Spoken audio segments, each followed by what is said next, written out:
Detachment काफी भारी भरकम शब्द है ना, पर अगर देखा जाए तो डिटैचमेंट अभी के टाइम में सबसे ज्यादा जरूरी भी है। क्यों? क्योंकि हम हर किसी से अटैच हो रखे हैं, चाहे कोई पर्सन हो, चाहे कोई थिंग हो, इवन एक मामूली कपड़े से भी इतना अटैच हो जाते हैं ना कि उसे छोड़ते नहीं है। हम घर से अटैच हो जाते हैं। चलिए ह्यूमन का, जीव का, पशु का, पक्षी का तो मैं फिर भी समझता हूँ कि हमें इमोशंस है, उनमें इमोशंस है, इसलिए हम बहुत जल्दी उनसे कनेक्ट हो जाते हैं। पर हम नॉर्मल से एक नॉर्मल कोई भी टेडी बियर से भी इतनी जल्दी कनेक्ट हो जाते हैं कि हम उससे फिर डिटैच नहीं हो पाते। और आज के टाइम में सबसे ज्यादा जरूरी है डिटैच होना। आइए सबसे पहले ये समझते हैं कि हम अटैचमेंट इतनी जल्दी कैसे कैसे हो जाते हैं और मनुष्य को ही सबसे ज्यादा अटैचमेंट क्यों होती है।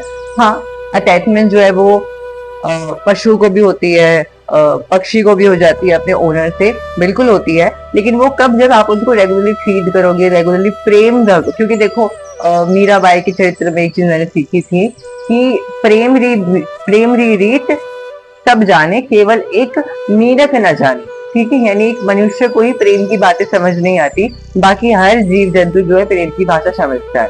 तो पशु पक्षी तो अगर एक मनुष्य से कनेक्ट हो रहे हैं ना, उसका रीजन सबसे बड़ा यही है क्योंकि वो पूरे ही प्रेम से बने हुए हैं। तो उनसे आप प्रेम से बात करो, बस प्रेम से हाथ हिलाओ तो वो आपसे कनेक्ट हो जाएंगे। लेकिन अगर आप मनुष्य की बात करें, इंसानों की बात करें, तो हम इतनी जल्दी सबसे अटैच हो जाते हैं। देखो, जन्म लेते ही ना 5 लुटेरे हम पे हावी हो जाते हैं। ये 5 लुटेरे कौन से हैं? तो देखिए, सबसे पहला लुटेरा है हमारा मोह। जी हाँ, मोह। ये मोह क्या है? देखो, जैसे ही हम जन्म लेते हैं ना, उसके बाद सबसे पहले जो हमारा एक इमोशन एक्टिव हो जाता है, विच इज मोह। हमें माता के प्रति मोह आ जाता है, पिता के प्रति मोह आ जाता है, कोई भी फैमिली मेंबर, हमें एक खिलौना के प्रति भी मोह आ जाता है। आपने देखा है ना, कोई छोटा बच्चा, उसका कोई फेवरेट खिलौना, जैसे वो कोई झुनझुन है सपोज, वो उसे बजाता रहता है, उससे वो छीन लो वो रोने लगेगा। तो ये क्या है? ये है मोह। सेकंड लुटेरा है हमारा क्रोध। क्रोध अर्थात कि जब हमें मोह से अलग किया जाए, यानी हम किसी वस्तु से मोह में पड़ चुके हैं और अब हमें उस वस्तु से अलग कर रहे हैं, यानी हमारे मोह को जब तोड़ा जा रहा है तो हमें क्रोध आता है। और इसलिए सेकंड इमोशन है हमारा क्रोध, जो कि बहुत रेगुलरली हमें आता है क्योंकि हम बहुत जल्दी कई सारी चीजों से जो है वो कनेक्ट होते जाते हैं, कई सारी चीजों से जो है वो मोह में पड़ते जाते हैं, और जब वो मोह छूटता है तो हमें फिर क्रोध आता है। तीसरा लुटेरा है हमारा लाभ। अब देखो, वैसे देखा जाए तो अपने बेनिफिट के लिए सोचना गलत नहीं है, पर हर वक्त बस अपने लिए सोचने जाना कि मैं ये कर लूं, मैं ये कर लूं, क्या मैं ये भी ले लूं, मेरे लिए अच्छा होगा, वो चीज गलत है ना। कि आप बस हर समय 24/7 अपने लाभ, अपने बेनिफिट के बारे में सोचो, चाहे फिर उसका अंजाम कुछ भी हो, चाहे आपको उस बेनिफिट को पाने के लिए कुछ भी करना पड़े, वो नहीं देखा जाएगा। और चौथा लुटेरा है हमारा हानि। चौथा और तीसरे को एक साथ समझते हैं कि आजकल हम हर चीज पर डिपेंड हो गए कि एक हल्की से हल्की चीज भी होगी ना, तो क्या ये मेरे लिए अच्छा है, क्या ये मेरे लिए खराब है।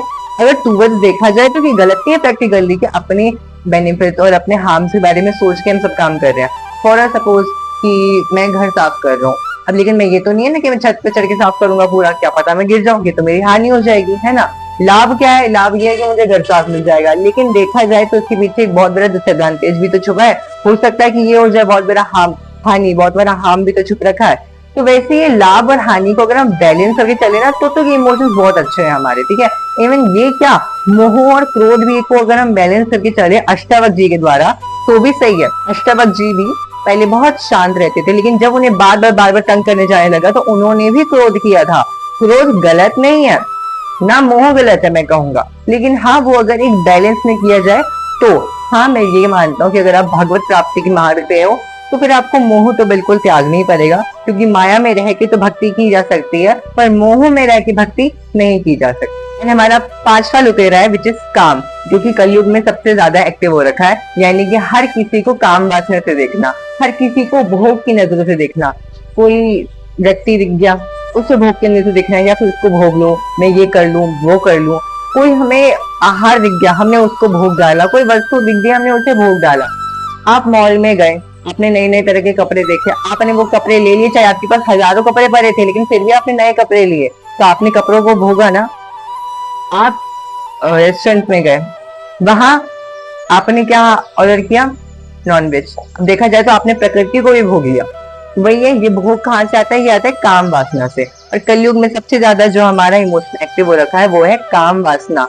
मनुष्य में सबसे ज्यादा जो कहूँ कि लुटेरा है जिसने मनुष्य को पूरी तरह से घेर रखा है, वो है काम वासना। तो गीता में अर्जुन ने कहा है, ये याद रखिए, कृष्ण ने नहीं कहा। ये चीज अर्जुन ने कही है कि अगर सच्चाई को जानना है ना तो किसी के पक्ष में नहीं बल्कि सबसे विलग होकर जाना जाता है। विलग अर्थात डिटैच हो जाना। क्योंकि अगर आप किसी की तरफ या किसी की पंक्ति में खड़े होकर देखा जाए ना तो फिर आपको हमेशा आप मर्यादाओं में, आप धारणाओं में, आप अपनी रिश्तेदारियों में सब जगह बन जाओगे।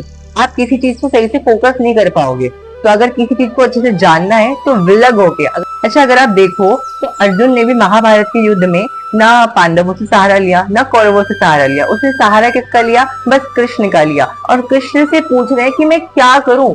अगर मैं इनकी तरफ रह के पूछूंगा तो मुझे पांडव गलत लगेंगे, अगर पांडवों की तरह रह के पूछूंगा तो मुझे कौरव गलत लगेंगे। लेकिन मैं जानना चाहता हूँ कि मैं करूँ क्या। तो उन्होंने सहारा तो लिया था। ऐसे नहीं है कि वो बिल्कुल ये हर चीज से डिटैच हो गए थे, क्योंकि मनुष्य का जो स्वभाव है कि ये किसी चीज से बिल्कुल पूरी तरह से डिटैच नहीं हो सकता। इसको कोई ना कोई सहारा चाहिए। मनुष्य की जो मन है ना हर वक्त सहारा ढूंढते रहता है। तो अर्जुन ने क्या किया था? अर्जुन ने इस मन को बाकी सबसे विलग करके अर्थात डिटैच करके कृष्ण के चरणों से अटैच कर लिया था कि अब मेरे को बताओ कि मैं कैसे क्या थिंकिंग करूं। तभी अर्जुन ने कहा है कि अगर हमें कुछ सोचना है, किसी चीज पे फोकस करना है, it can be your career, it can be your anything, कि अगर आपको किसी चीज से डिटैच होना है ना तो द ओवर कंक्लूजन है कि अगर हमें किसी चीज से डिटैच होना है ना तो उसके लिए हमें सबसे अच्छा तरीका है किसी और चीज से अटैच होना पड़ेगा। क्योंकि इस मनुष्य को सहारा तो चाहिए चाहिए। अब आप ये प्रश्न कर सकते हो कि ऐसे तो हम दूसरी चीज से अटैच हो जाएंगे। हाँ बिल्कुल होगी, लेकिन मैं जिस दूसरी चीज से अटैच होने कह रहा हूँ वो कौन सी है? वो है श्री राधा रानी के चरण कमल, वो है श्री ठाकुर जी का हाथ। आप ठाकुर जी का हाथ पकड़ के देखो ना, एक बार उनसे अटैच होके देखो, एक बार उनसे सहारा लेके देखो, एक बार हमारी स्वामी जी के चरण कमल का चरण प्रक्षालन करो, उनका सहारा लो, उनसे अटैचमेंट लो, बाकी सबसे डिटैच होके। तो ऐसा नहीं है कि आप संसार से हट जाओगे, साधु संत बन जाओगे, नहीं नहीं नहीं बाबा, ये बिल्कुल भी नहीं है। लेकिन हाँ, आपकी हमारी जितनी प्रॉब्लम रहती है, कंफ्यूजन रहती है ना, वो कम हो जाएगी। इनफैक्ट कलयुग की ये जो 5 लुटेरे हैं, विच इज मोह, क्रोध, लाभ, हानि, काम, ये भी श्री राधा रानी के चरणों में नहीं आते। तो धीरे धीरे करके आप पर भी इनका प्रभाव धीरे धीरे कम होता जाएगा। तो अगर किसी चीज से डिटैच होना है तो सबसे अच्छा तरीका है कि हम किसी दूसरी चीज से अर्थात भगवान से अटैच हो जाए। क्योंकि जो एक बार भगवान से अटैच हो जाता है तो वो वाकई सबसे विलग अर्थात डिटैच हो जाता है। यही था गीता जी के द्वारा एक मैंने एक्सट्रैक्ट करके आपको समझाया, जो कि अर्जुन और कृष्ण के बीच का संवाद है गीता जी के पहले अध्याय में। जितना मैंने मेरी समझ से आया मैंने वो आपको एक्सप्लेन किया अपने एग्जाम्पल के थ्रू। आपको कैसा लगा आप बता सकते हैं, और अगर आपको ये टॉपिक अच्छा लगा हो तो आप इसे शेयर करें। जय श्री राधे।